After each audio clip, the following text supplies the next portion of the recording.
സായം സന്ധിയിലേക്ക് എല്ലാവർക്കും സുസ്വാഗതം. വീടുകളിൽ പൂജ വയ്ക്കേണ്ടത് എങ്ങനെയെന്നാണ് പറയുന്നത്. ആദ്യം നമ്മൾ കരുതേണ്ട സാധനമൊക്കെ പറയാം.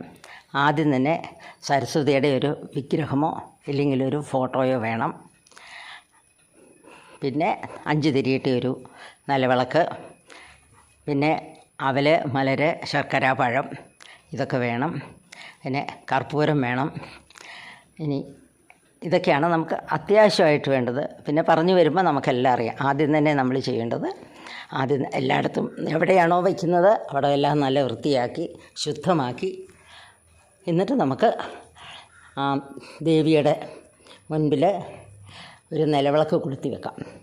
5 തിരിയിട്ട് തന്നെ കൊളുത്തുക. ഭദ്രദീപം അങ്ങനെ അവിടെ പ്രശോഭിക്കട്ടെ ആ മുറി മുഴുവനും. അത് വച്ച് കഴിഞ്ഞിട്ട് പിന്നെ നമുക്ക് വേണ്ടത് അവല്, മലര്, ശർക്കര, പഴം, ഇതെല്ലാം. ഇനിയിപ്പോൾ ഇതിലൊരു വട്ടം ഇല്ലെങ്കിലും കുഴപ്പമില്ല. നമ്മൾ ദേവിയുടെ മുൻപിൽ തന്നെ, അതായത് ഈ വിളക്കൊരിച്ചിരി അങ്ങോട്ട് മാറ്റി വെച്ച് കഴിഞ്ഞാൽ ദേവിയുടെ മുമ്പിലായിട്ട്, ഏകദേശം മുൻപിലായിട്ട്, ഇച്ചിരി നീക്കിയാലും കുഴപ്പമില്ല, ഇതൊക്കെ വയ്ക്കുക. അപ്പം വിളക്ക് കൊളുത്തിയല്ലോ. അത് കഴിഞ്ഞിട്ട് ചന്ദനത്തിരി കത്തിച്ച് വയ്ക്കുക.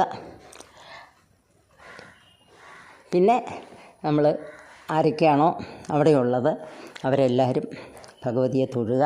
പിന്നെ ആ ദേവിയുടെ അടുത്ത് തന്നെ ഒരു ഗണപതിയുടെ ഫോട്ടോയോ എന്തെങ്കിലും ഉണ്ടെങ്കിൽ അത് വേണം. പിന്നെ ചിലപ്പം ഇപ്പം എൻ്റെ വീട്ടിലേക്കാണെങ്കിൽ എല്ലാം കൂടെ അടുത്തടുത്തിരിക്കുന്ന അതിൻ്റെ മുമ്പിലാണ് ഞാൻ ഗണപതി ഈ സരസ്വതിയുടെ ഫോട്ടോയൊക്കെ വയ്ക്കുന്നത്.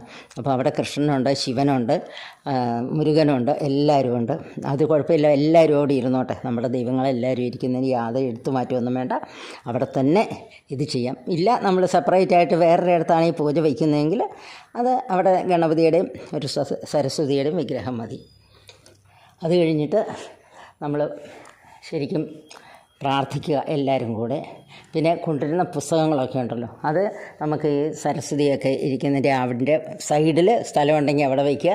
ഇല്ലെങ്കിൽ ഒരു ടീപ്പോയോ എന്തെങ്കിലും ഇട്ടിട്ട് സൈഡിൽ തന്നെ, നമ്മളുടെ വീട്ടിലല്ലേ, അപ്പോൾ ഒത്തിരി ഒന്നും കാണില്ലല്ലോ. എന്നായാലും ഒരു 10 പേരുടെ ഉണ്ടെങ്കിലും ഇല്ലെങ്കിൽ എങ്ങനെയാണേലും അവിടെ അത് അഡ്ജസ്റ്റ് ചെയ്ത് അത് വയ്ക്കുക. നാമം ജപിക്കുക. നാമം ജപിച്ച് കഴിഞ്ഞിട്ട് നമ്മൾ എല്ലാവരും ഓരോരുത്തരായി വന്ന് പുഷ്പം, നമ്മൾ കുറച്ച് പുഷ്പം സൈഡിൽ കൊണ്ടുവന്ന് വയ്ക്കണം. ഒരു പാത്രത്തിൽ എല്ലാം ഒരുക്കി കൊണ്ടുവന്ന് വയ്ക്കണം കേട്ടോ. നമ്മൾ ചെമ്പരത്തിയൊക്കെയാണെങ്കിൽ അതിൻ്റെ ഏതള തിരിച്ചിട്ട് വെക്കണം. നമ്മൾ ഒരുക്കുന്ന അറിയാമല്ലോ പൂവ്. അതെടുത്തിട്ട് ദേവിയേ ശരണം, അമ്മേ ശരണം എന്ന് ആ മന്ത്രത്തോട് കൂടിയിട്ട് ആ ദേവിയുടെ പാദത്തിൽ എല്ലാവരും അവിടെയുള്ള അത്രയും പേര് അർപ്പിക്കുക. പിന്നെ നമ്മൾ ചെയ്യാനുള്ളത്, നമ്മൾ കർപ്പൂരം ഉണ്ടല്ലോ, കർപ്പൂരം ഒരു പാത്രത്തിലെടുത്ത് കത്തിക്കണം.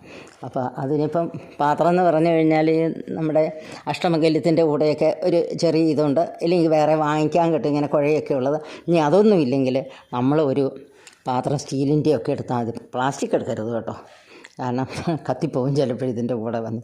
അപ്പോൾ നമ്മൾ ഇതിൻ്റെ അകത്തേക്ക് ഒന്നുകിൽ കുറച്ച് ഭസ്മം ഇടുക ഈ പാത്രത്തിലേക്ക്, സ്റ്റീലാണെങ്കിൽ, ഇല്ലെങ്കിൽ അടുപ്പിൽ കത്തിച്ച ചാരമാണെങ്കിലും മതി, അത് ഇടുക. എന്നിട്ട് അതിലേക്ക് ഈ കർപ്പൂരത്തിൻ്റെ കട്ടകൾ ഇങ്ങനെ എടുത്ത് വയ്ക്കുക. എന്നിട്ട് കത്തിക്കുക. കത്തിച്ച് കഴിഞ്ഞിട്ട് 3 പ്രാവശ്യം നമ്മളിങ്ങനെ ഒഴിയണം.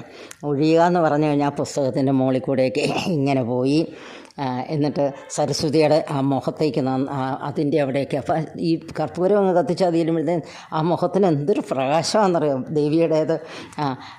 അത് കഴിഞ്ഞിട്ട് അങ്ങനെ 3 പ്രാവശ്യം ഒഴിഞ്ഞവിടെ വയ്ക്കുക. അപ്പം നമ്മൾ അറിയാമല്ലോ, അമ്പലത്തിലൊക്കെ വയ്ക്കുന്ന പോലെ തന്നെ എല്ലാവരും കർപ്പൂരത്തിൻ്റെ മുകളിലിങ്ങനെ കൈ വെച്ചിട്ട് നമ്മളത് വാസനിക്കുക, കണ്ണിൻ്റെ അവിടെ വയ്ക്കുക. അതൊക്കെ നമ്മൾ ചെയ്യുക. ഇതോടുകൂടി നമ്മളുടെ പൂജ വയ്ക്കുന്ന ചടങ്ങ് കഴിഞ്ഞു. പിന്നെ ആ പ്രസാദം, അവലും മലരും ഒക്കെ എടുത്ത് പ്രസാദം വന്നവർക്കൊക്കെ കൊടുക്കുക. അങ്ങനെ നമ്മളുടെ പൂജ വയ്പ്പിൻ്റെ ചടങ്ങ് തീർന്നു.